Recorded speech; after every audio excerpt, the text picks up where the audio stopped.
I'm going to be honest. I didn't know how to approach reviewing this movie. If you go through my archive of anime reviews, I haven't tackled an anime film yet, or an anime that delves into heavy themes like this one does. I've seen this film 5 times now, and the only thing I can say for certain is I know I want to talk about it. For this review, I took a little bit of a different approach, but without further ado, let's dive into Naoko Yamada's 2016 A Silent Voice.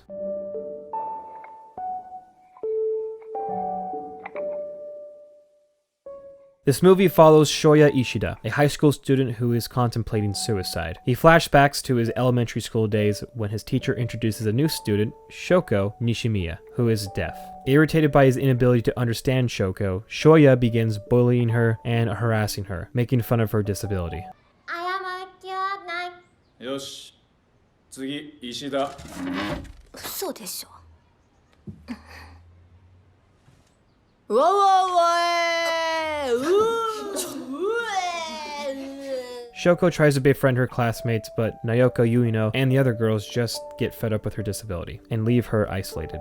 Shoya's friends do not intervene in his bullying of Shoko, despite being witnesses. One day, Shoya yanks out Shoko's hearing aids, making her ear bleed. After this incident, the school principal asks if Shoko is being bullied. Shoya's teacher demands Shoya to stand up, knowing he is guilty. When Shoya points out that he wasn't the only one, all his friends deny it. Shoya's mother takes Shoya to Shoko's mother's to apologize. Shoya feels guilty when he sees the amount of money his mom gives to pay for the cost of all the hearing aids he threw out. Shoko transfers to another school, and Shoya's friends turn on him, making him an outcast, just as he did to Shoko. Years later in high school, Shoya has completely isolated himself from his peers, and therefore doesn't have any friends. He walks the hallways looking at the ground and covering his ears to drown out the noise of everyone around him. Are you seeing the paralleling themes? One day, Ishida comes to the conclusion that, well, if this is all life has in store for me, I'll just die sooner than later. Before he kills himself, however, Ishida wants to cut all loose ends. One thing being, he wants to give back Shoko her notebook back. This notebook being what she used to communicate to the other classmates with, before he threw it in the water. Instead of just giving back the notebook and apologizing, which he even learned sign language to do, he asks Shoko if him and her can be friends, which is what Shoko kept asking of him when they were both in elementary. And like that, his plans on suicide are changed. Before I talk about the characters, yes, I do understand that this is based off a 7-volume manga, and yes, I realize that there is no way a 2-hour feature could cram all that information in and develop these characters exactly how the manga does in just one movie. However, the way they approach telling this story is done in the best possible way they could have, in my opinion. So yes, even though I know these characters have tons of more development in their manga counterparts, I'll only be critiquing the film's versions of these characters. Shoya as a kid really isn't a terrible kid. He just doesn't understand Shoko, and because of that, he gets irritated with her. He doesn't understand how she can keep smiling when he bullies her, or when the other kids get fed up with her. When the tables turn and Shoya becomes the outcast, he even sees her more outlandishly when Shoko wipes away the harsh words the other students started writing on his desk. This scene actually kind of mirrors the scene that happens earlier in the film when Shoya wrote on the chalkboard saying, "Congratulations on making Sahara leave." Sahara being one of the only students that was willing to learn sign language to understand Shoko better. But when Sahara joined the outcast, she too became one as well, and had to transfer out of the school. When Shoko comes into the classroom and sees this horrible writing, Shoya plays it off like someone else wrote it and erases it. Shoko not understanding that he was the one that did it, she writes, "Thank you." Coming back to her wiping away the graffiti on his desk, how could this girl that he's been hurting still try her best to smile and try to be his friend when he's done nothing but made her school life miserable? That's when one of the movie's best scenes happens. Shoya finally breaks and attacks Shoko. When they're hitting away at each other, all Shoya says is,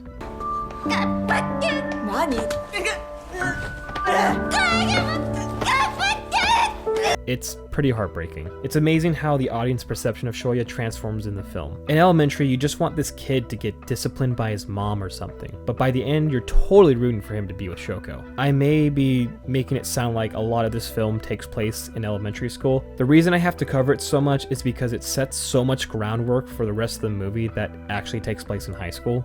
It's an anime, there's no escaping high school. Shoko is best girl. She's a character that you root for. You just want her to get past her struggles so she can enjoy her life. You really do feel bad for her in the elementary school scenes. Someone give this poor girl a hug. She goes through an amazing arc in the film where when she finally has a reason to apologize and not just saying sorry to her bullies so they'll like her, it was a scene that couldn't even make me tear up. This movie has 3 really good supporting characters. Sorry if I butcher any of these names, but first I'll go over Tomohiro Nakasuka, or as my friend likes to call him, Fat Deku. This guy is fantastic. He's the comic relief in the film and lands a few laugh out loud moments. He's the type of dude that you just want as a friend. Naoka Yuino, who I mentioned earlier, mostly is a representation of what Shoya was back in elementary. There is another character motivation from her, and that's probably the subtle hints that she likes Shoya, so this is another reason she hates Shoko is because of jealousy. The last character that was really good was Yuzuru, a character that doesn't want Shoko to hurt herself and doesn't want Shoya to just see her in a means of him to be a white knight helping. As Yuzuru says in the film, Yuzuru has been around Shoko the longest and understands her the most. I guess makes him a representation of what Shoya wants to be, to understand Shoko. All the other characters do have a purpose in this movie, but they are given such little development that's not really worth getting into. That's probably my only gripe, is that the movie uses these characters as if they are playing crucial roles to the plot, but they're not in the film enough to leave an impact, especially this guy. What I really appreciate is how subtle this anime is on conveying this story. So much of the story is told through its visuals. If you haven't been able to tell by the animation style yet, this film is animated by Kyoto Animations. As someone who has seen their work done on The Melancholy of Haruhi Suzumiya, Miss Kobayashi's Dragon Maid, and especially Sound Euphonium, ooh, how'd that get there? Kyoto Animation does not fuck around when it comes to animation and cute girls. I was amazed with their quality on anime shows and had more anticipation for a 2-hour feature. I was not disappointed. Not just animation, the lighting, environments, every shot has purpose. Naoko's subtle glances at Shoya, Shoya always out of reach grabs for Shoko, shot composition of certain scenes, all powerful stuff. And what makes it even more powerful is the soundtrack.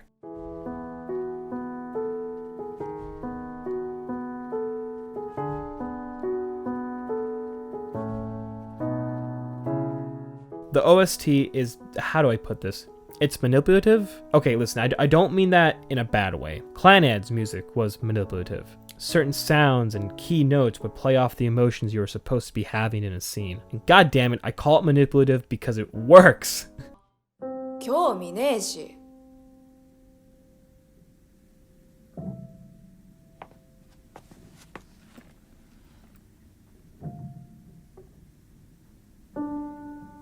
Are you feeling it now, Mr. Krabs? Are you feeling it?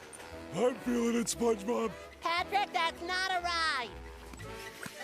Get off of me. The OST for this film is mostly filled with pieces that are comprised with a piano, but also filled with other sounds that add a melancholy to the music. There is this one piece in particular that added so much to a scene that I'd like to give it some high praise real quick. L's theme in Death Note became more than just a piece of music. Every time I listen to it, I can see L thinking of how he'll catch Kira. Every time I listen to My Hero Academia's You Say Run, I can't hear it without also hearing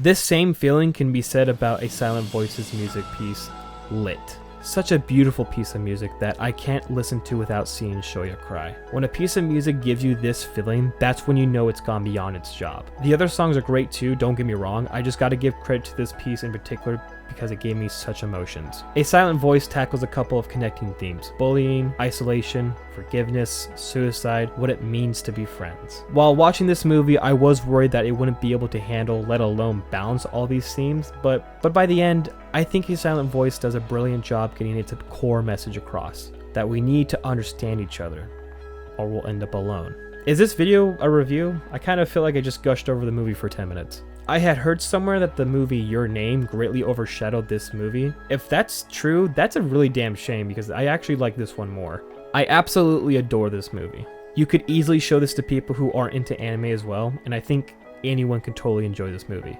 It's just a great film. Should you watch A Silent Voice? Absolutely.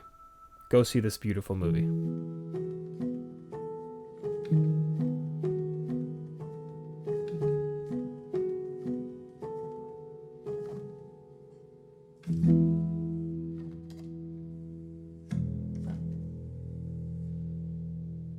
Hey guys, did you like how I did this video? Well, if you did, then comment below so I can be confident in trying out this style again. If you have any other anime films I should give a knock at reviewing, then also comment below on that one as well. Support me on Patreon if you have any extra cash laying around. I would love to make this my job. And most importantly, if you can't do that, then just sharing the video and liking it helps out a lot. I know everyone says that, but it's true. I've been Zach from Zap Arts. I'll see you in the next one.